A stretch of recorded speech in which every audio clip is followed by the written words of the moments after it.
Assalomu alaykum qadrli BS Hayot YouTube kanalining obunachilari. Sizlar bilan bir qancha kun oldin sizga qo'sh krossingoverning 80% qismini tushuntirib bergan edim. Mana endi qolgan 20% qismini tushuntirib beraman. Agar qo'sh krossingover mavzusiga yaxshi tushunmaganlar yoki birinchi marta videoni ko'rayotganlar o'rganish uchun noldan boshlagan bo'lsalaringiz, oldin birinchi qo'sh krossingover noldan deb joylashtirgan videomni ko'rishingizni maslahat beraman.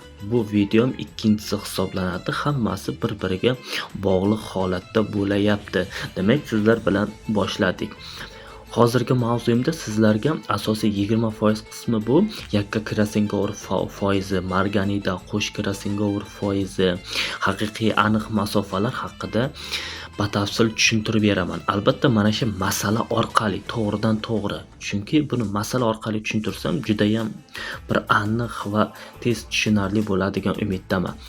Masala shartida birinchi masalam bu. A va B ning o'rtasida yakka krossingover 3.9% ga teng hisoblanyapti. Xo'p, A ning haqiqiy masofasi bor. Buning yakka masofasi bor. Yakka masofasi 3.9 ga teng bo'ladi. Ya'ni A dan B gacha bo'lgan masofa 3.9 bo'ladi. Oldida hech qanday to'siq yo'q. A dan B gacha bu yakka bo'ladi. Qo'sh krossingover bizda 1.2 deyapti, to'g'rimi? Mana bu 1.2 ni biz mana yakka krossingoverga qo'ysak, bizda A dan B gacha haqiqiy masofa kelib chiqadi 5.1% bo'ladi. Bu haqiqiy krossingover foizi bo'ladi. 5.1%. Faqatgina bir narsani tushunaylik-da. Mana bu qo'sh krossingover va yakka krossingoverlarning bizga yig'indisi A ning B gacha haqiqiy masofasini beradi. Haqiqiy masofasini 5.1% bo'ladi. Haqiqiy masofa marganidaga teng bo'ladi. Marganida nima? Marganida bu qo'sh krossingover hamda yakka krossingoverlarning umumiy yig'indisi hisoblanadi. Demak, qo'sh krossingover va yakka krossingoverlarning umumiy yig'indisi hisoblanyapti. Marganida bu haqiqiy masofaga teng degani. Marganida bu aniq masofaga teng degani. Tushuntira oldimmi? Lekin mana bu yerda 3.9% bizga marganida bo'la olmaydi. Marganida bo'lish uchun yakka va qo'sh krossingover yig'indisi bo'lish kerak tarkibida. Bu faqat yakka, shuning uchun ham buni marganida deb ola olmaymiz. Men kitobi bo'yicha 100% aytayotgan bo'lsam, marganida yozildimi? Marganiddan tarkibda aniq yakka va qo'sh krossingover foizi bor. Hozir ba'zi bir domlalarda masalalarni ko'rdim. Mana bu yakka foiz bor-ku 3.9, o'shani marganida deb ketyapti-da va bu yerdan qo'sh krossingover deb beryapti. Mayli, siz chalg'imang, mayli uni xato deb oling yoki u boshqa holat bo'yicha ishlang, lekin 95 holat shunaqangi ustozlarni masalasi tufayli men hozirgi 100%im 95%li unum bilan aytayotgan bo'lib qoldim. Demak, 95% holatlarda marganida yakka va qo'sh krossingoverdan tarkibidan iborat bo'ladi.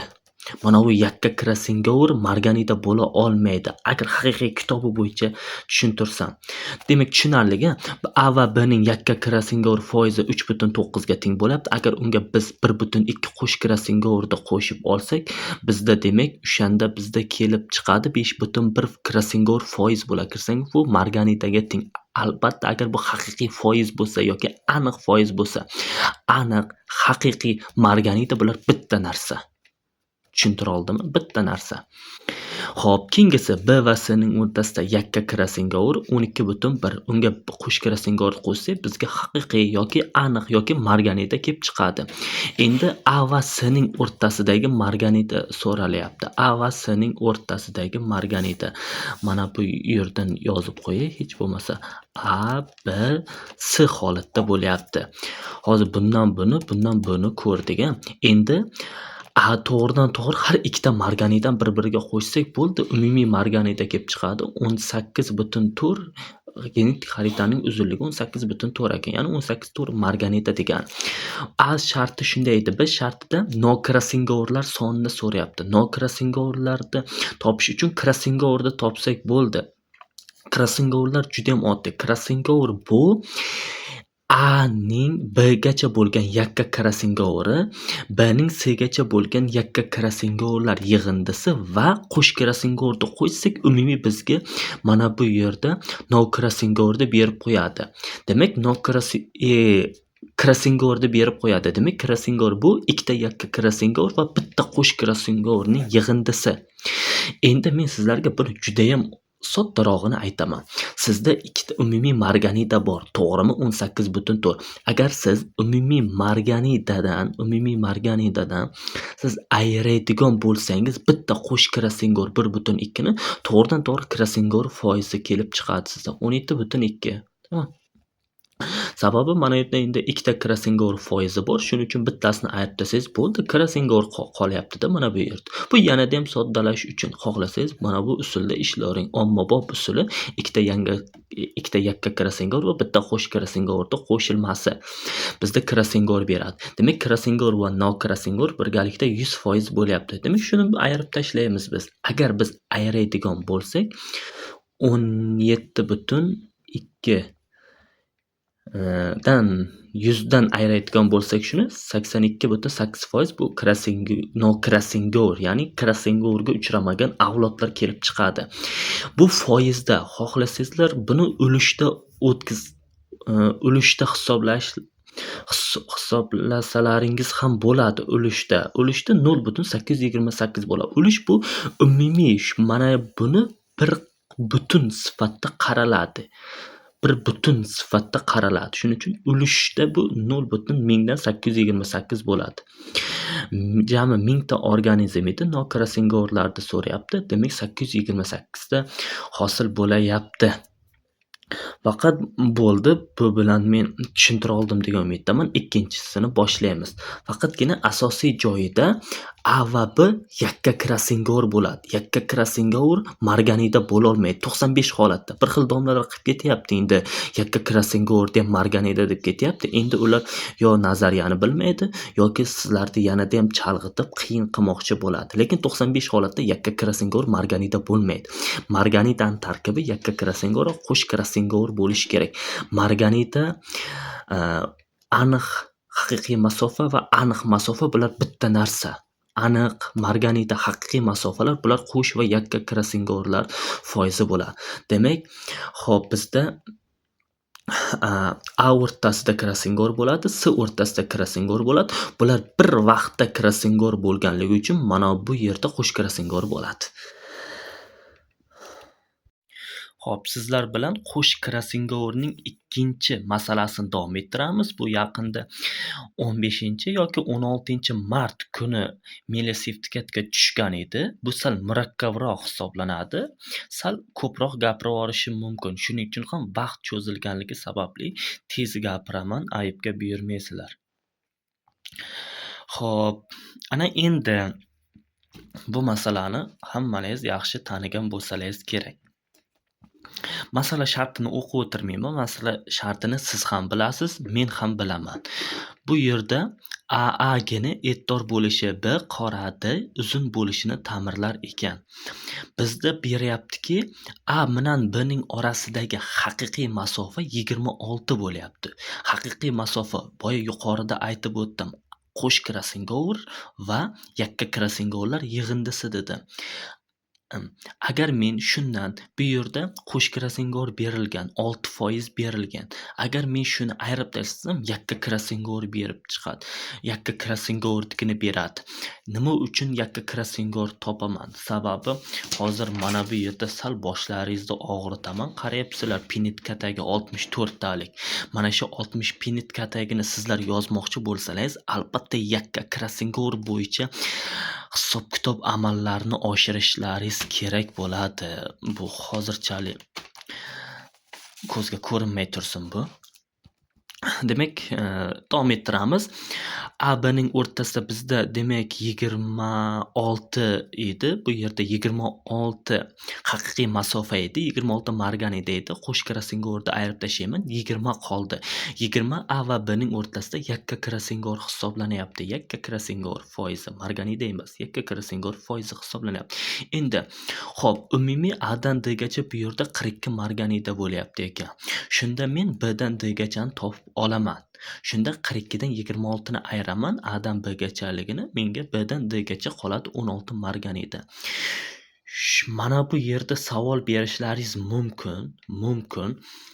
Birinchidan aynan 42 bu A dan D gacha, balki mana bu holatda B A dan oldin turgan bo'lsa, A dan B gacha va A dan D gacha bo'lishi ham mumkin-ku deb. Ya'ni aytmoqchi bo'lganim mana bu holatda xayoldan o'tish mumkin. B A D. To'g'rimi? 42 26.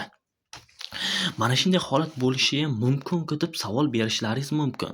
Bunga men quyidagicha javob beraman. Birinchidan marganitalar 50% dan yuqori bo'lmaydi. Krasingor hamisha krasingor avlodlaridan yuqori bo'ladi. 50% dan mana ular oshmaydi. O'zi 42 ni o'zi bir katta natija. 42 ni o'zi katta natija. Bu nagruzka berib qo'yadi krasingorga. Mana 42 krasingor marganita. Shuning uchun ham 50 dan oshmaydi. Agar 26 ga qo'ysang bu 50 dan oshib ketadi. Demak, 26 42 ni ichida bo'lyapti. Mana A bilan D ning ichida 26 bor. Mana bu holatda bir-biriga to'g'ri keladi. Ikkinchidan, o'zi B G ni o'rtada joylashganligini masala shartda beryapti. A B D xuddi mana shu holatda beryapti. Shuning uchun ham, demak, tushuntira oldimmi? B gen qanday qilib o'rtada joylashgan ekanligini. Xo'p, har ikkalasini ham men B dan D gachani topib oldim 16 ekan. Buning bu 16 aniq krasingor marganita edi, aniq masofa edi. Bundan krasingor foizini ayirib tashlayman. Yakka krasingor qoladi 10%. B D yakka krasingor. Qo'sh krasingor 6% edi. Demak, mana bu bizda qo'sh krasingor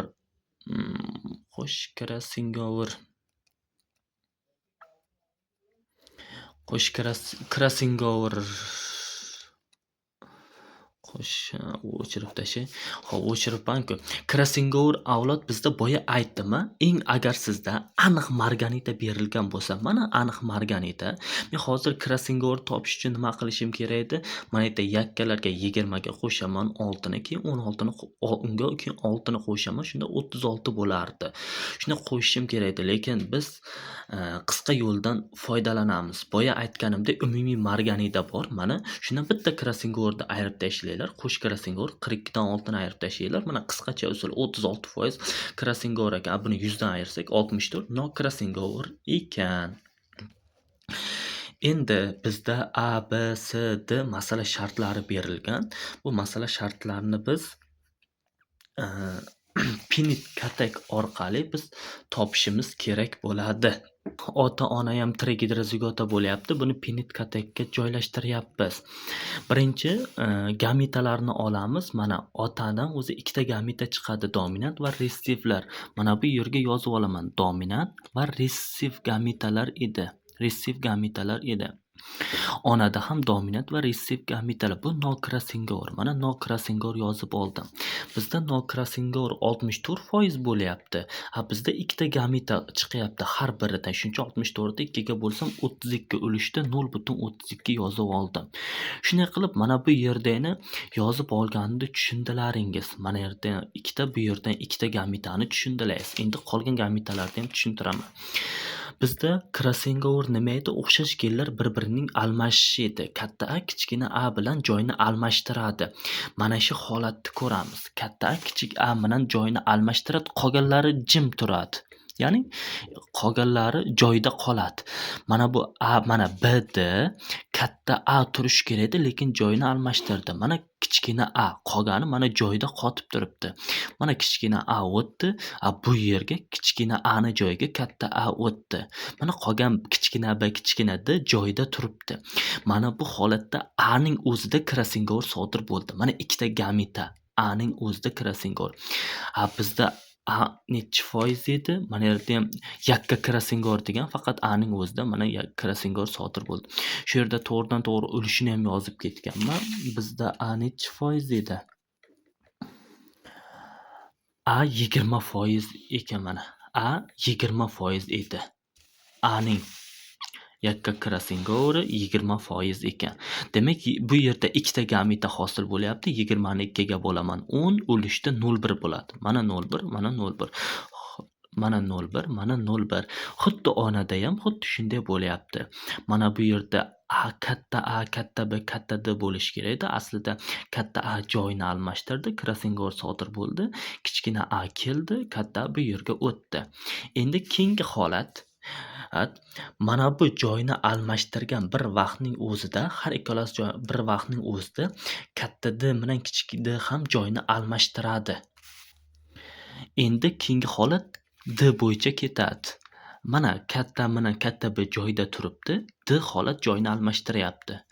Mana bu yerda katta D bo'lishi kerak, lekin joyni almashtirdi. Kichkina bu yerga o'tdi. Katta esa mana bu yerga o'tdi. Mana shu holat bo'ldi. Xo'p, onada ham xuddi shu jarayon kuzatildi.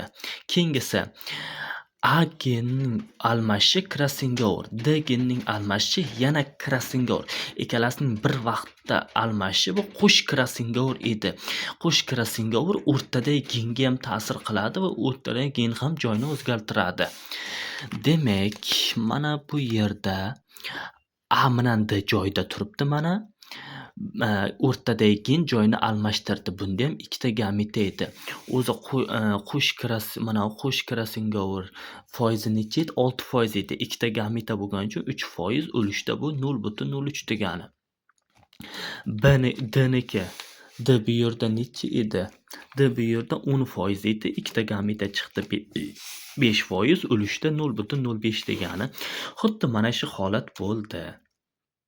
Ana endi bizda masala shartida so'raydigan narsalari borki, zaraytgan metan oz qoldi. A qismida A, B, D holatdagi organizmlarda sonni toping deyapti. Foizinimi sonni toping deyapti. Sonni toping. A, B, D jami 2000 ta organizm olingan. Yana bu yerda chiziqcha qilganim bu kichkina A bo'lsa ham farqi yo'q, katta A bo'lsa ham farqi yo'q. Kichkina D yoki katta D bo'lsa ham farqi yo'q. Lekin albatta kichkina B bo'lishi kerak. Mana shu holatda qaranglar nechta chiqyapti. A. Mana A bor. Xuddi sizlarda mana katta A, katta D. Mana A holati. 0,0096 qayerdan keldi desangiz 0,03 ni mana bu yerdan 0,032 ga 0,032 ni 0,03 ga ko'paytirganimizda xuddi mana shu kelib chiqadi. Bu ulushdagi anolar. Buni 100 ga ko'paytirsaning foizi kelib chiqadi. Mana shu gametaning shuncha gametalardan uchrash foizi kelib chiqadi. Mana bu yerda ham A bor. Xullas mana shu holatlar bular hammasi A shartiga tegishli bo'ladi. Mana bu yerda tepadan katta A, katta D bo'lishi kerak. Katta D bu yerdan kelsa kerak-da. Mana katta D bu yerdan kelyapti mana. Xuddi katta A bor, katta D bor, lekin kichkina B bor. 0,05 ni ko'paytirgan 0,1 ga. Shunda 0,005 chiqib ketgan. Xuddi bizdan A'lar chiqyapti. A sharti bo'yicha 1, 2, xullas mana shu jadvalda ko'rsalaringiz, mana jadvalda yaqqol ko'zga tashlandi. Mana shu jadval bo'yicha A sharti 0,0096 dan 2 ta, unga qo'shamiz 0,1005 dan 2 ta, unga qo'shamiz 0,10,000 dan 15 ta 2 ta, unga qo'shamiz 0,1000 dan 0,1000 dan 2 ta va buni unga qo'shamiz keyin 0,10,000 dan 3. Jami bizda 0,10 mingdan 391 chiqyapti. Buni foizga buni 100 ga ko'paytirsa, endi bizda ikkita 0 bu yoqqa surilsa 3,91% bo'ladi. Yoki 7000 10%. Xo'p, buni 100 ga ko'paytirsak bitta ikkita 3,191 bo'ladi ekan. Xo'p, to'g'ridan to'g'ri ulush bo'yicha ketamiz. 1da 100% bo'lyapti. 0,0391 da x qilsa 782. Bu A shartining javobi edi. Bir butun sifatda ketamiz yoki shuni o'rniga 100% qilib ishlasak ham bo'ladi. Mana bu yerda sal xatolik ketib qolibdi-ku. 1da 100% emasda, 1da 2000 bo'ladi-da. Bu biz bir butun sifatda ketgandan keyin foiz ishlatilmaydi. To'g'ridan to'g'ri organizm soni yoziladi, soniga ko'paytirilib ketaveradi. Ya'ni ulush butun sifat ishlatilsak, ulush bo'yicha hisob-kitob qilsak, endi bu yog'i oddiy boyagi B shartini aytyapti. B shartda deyapti ikkita kichkina a, kichkina b bo'lsin deyapti. Albatta bu tomoni a bo'lishi kerak emas yoki katta b bo'lishi kerak emas, lekin bu tomoni kichkina d bilan katta d bilan farqi yo'q. Mana shu genotipli organizm bo'lsa bo'ldi. Yaxshi, bizda bular kam chiqadi. Mana haqiqatdan ham kichkina a, kichkina b, katta d bo'lyapti. Mana bu holatda ham kichkina a, kichkina b, kichkina d bo'lyapti. Farqi yo'q. Muhimi ikkita kichkina organizm yuqorida, pastida dominant bo'lyapti B. Mana shu holatlarda B chiqyapti. Mana bu yerdan hisob-kitob qiladigan bo'lsak Bni, demak buni 2 ga demak oldindan uzr so'rayman. Bizda umumiy avlodlar soni 20 mingta edi. Shuning uchun ham qandaydir xayolda 2 mingta bo'lgani uchun ancha o'rtada ikkilanish qilib qoldim. Bizda 20 mingta bo'lyapti. Hammasi bo'yicha 20 mingta avlodlar hisob-kitob qilinadi. 20 mingta. Demak bizda umumiy B genotipga ega organizmlar chiqyapti 0,0345 bo'lyapti. Biz bir butun sifatda qaraymiz, ulush bo'yicha hisoblaymiz. Hammasini bir butun deb olsak, shu 20 mingta organizmni bir butun deb olamiz. Bir butundan 0,0345 qismi qancha desak 690 chiqyapti ekan. A sharti ham shunda. Bunda 20 mingta organizm bo'lyapti. C shartda faqat bizga B va D lar kichkina bo'lishi kerak albatta, lekin A farqi yo'q. Heterozigota bo'lam, gomozigota bo'lam, muhimi dominant bo'lsa bo'ldi. C shartida bizda kamroq chiqadi. Qanisi mana o'zi ikkita C bor ekan, va 3 ta C bor ekan. Shundan mana bu yerda 0,032, mana bu yerda 0,01. Sababi 0,1 ni ko'paytirgan yana bitta 0,1 ga. Haqiqatan 0,01 bo'ladi C sharti. Bitta dominant A bor, mana ikkita resessiv. Bitta dominant A, ikkita resessiv. Haqiqatan masala sharti bo'yicha to'g'ri organizm olinyapti. Bizda shunday qilib ko'rib turibsizlar, 3 ta ekan, 0,32 dan 2 ta ekan. Qanisi? Mana 0,32 dan 2 ta, bundan ikkitasini qo'shib olamiz yoki buni 2 ga ko'paytiramiz va chiqqan javobga 0,01 da qo'ysak, umumiy foizi kelib chiqadi, ulushi kelib chiqadi. Biz buni bir butun sifatda 20 mingta organizm bo'lyapti. 20 mingta organizm, shundan 0,1000dan 74 qismi qancha deydigan bo'lsak 1480 ta bo'lyapti C sharti. D nokrasingoverlarni so'rayapti. Xo'p, mana bu yerda sal bu o'zi qo'shib krasingoverda nima desam bo'ladi? Toza qo'shib krasingover masalasini eng murakkab qismi hisoblanadi. 64 tali avlod mana shunday ishlanadi. Mana ko'rib turibsizlar, 64 tali avlod mana shunday hisoblanadi. Sal murakkabroq hisoblanadi qo'shib krasingoverda. Deyarli eng murakkabi shu, bundan qiyinroq tashlamaydi.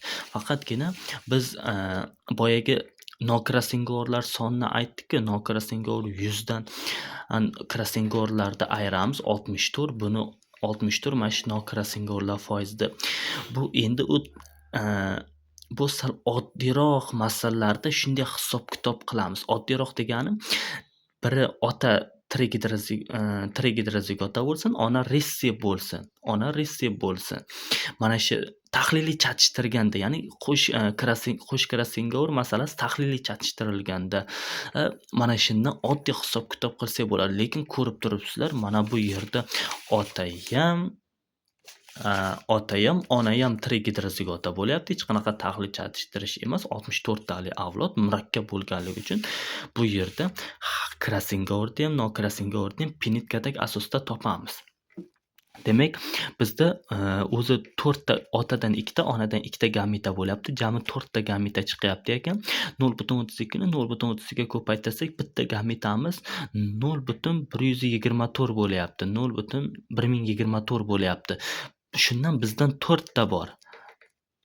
Mana u 2, mana u 3, mana u 4. Hammasi bir xil sondagi qiymatlar bir-biriga chatishtirilgani uchun bizda 4 ta bo'lyapti. Demak, mana 0.32 ni 0.32 ga ko'paytirsak, demak bu D sharti degani 0.1024 bo'lyapti. Buni 4 ga ko'paytiradigan bo'lsak, mana bu yerda 0.10 mingdan 4096 bo'ladi. Bizda 1 butun degan 1 butun biz bular barcha organizmlar 1 butun sifatida qaraymiz va bunda 20 mingta organizm borligini bilamiz va 1 butunning ichida 0.10 mingdan 4096 qismida qancha desak 8192 ta organizm bor ekan.